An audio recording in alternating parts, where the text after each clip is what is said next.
പശ്ചിമേഷ്യയിൽ സംഘർഷത്തിനായില്ല. ഹോർമുസ് കടലിടുക്ക് അടച്ച് ഇറാൻ ഔദ്യോഗികമായി പ്രഖ്യാപിച്ചു. ഇറാൻ ആണവ കേന്ദ്രത്തിന് നേരെ ആക്രമണം.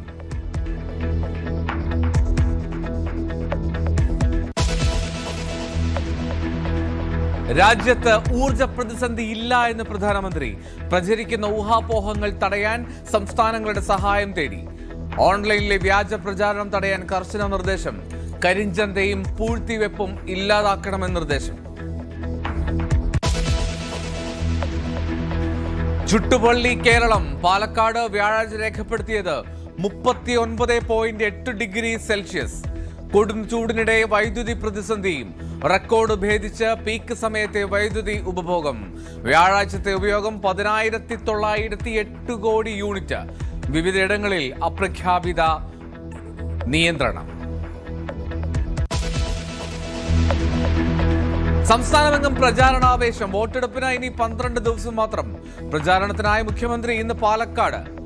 വി.ഡി. സതീഷിന്റെ റോഡ് ഷോ ഇന്ന് തലസ്ഥാനത്ത്. പ്രധാനമന്ത്രി നാളെ കേരളത്തിലേക്ക്.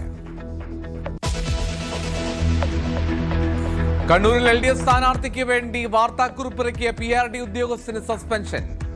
തെരഞ്ഞെടുപ്പ് ചട്ടങ്ങൾ ലംഘിച്ചുവെന്ന് ജില്ലാ കലക്ടർ. നടപടി മുഖ്യ തെരഞ്ഞെടുപ്പ് ഓഫീസർ റിപ്പോർട്ട് തേടിയതിന് പിന്നാലെ വാർത്താക്കുറിപ്പിറക്കിയത് അഴീക്കോട്ടെ LDF സ്ഥാനാർത്ഥി നൽകിയ പരാതി സംബന്ധിച്ച്. വയനാട്ടിൽ മുട്ടിക്കൊമ്പനെ മയക്കുവെടി വെക്കാനുള്ള ദൗത്യം പുരോഗമിക്കുന്നു. ദൗത്യത്തിൽ പങ്കാളികളായി 5 കുങ്കിയാനകൾ. കാട്ടാന വനാതിർത്തിയിൽ തന്നെ. ദൗത്യത്തിന് നേതൃത്വം നൽകി ഡോക്ടർ അരുൺ സഖറയുടെ സംഘം.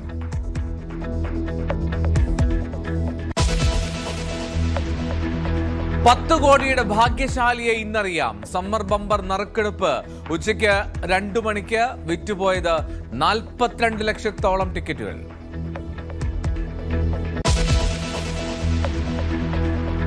ഇന്ത്യ ഹോങ്കോങ് ഫുട്ബോൾ മത്സരത്തിലെ അനിശ്ചിതത്വം ഒഴിഞ്ഞു. GCD ആവശ്യപ്പെട്ട തുക കേരള ഫുട്ബോൾ അസോസിയേഷൻ അടച്ചു. ഹോങ്കോങ് ടീം കൊച്ചിയിൽ. മത്സരം ചൊവ്വാഴ്ച. IPL 19ാം സീസണിന് ഇന്ന് തുടക്കം. രാത്രി 7:30 ബംഗളൂരു ചിന്നസ്വാമി സ്റ്റേഡിയത്തിൽ പോരാട്ടം. റോയൽ ചലഞ്ചേഴ്സ് ബംഗളൂരു സൺറൈസേഴ്സ് ഹൈദരാബാദിനെ നേരിടും.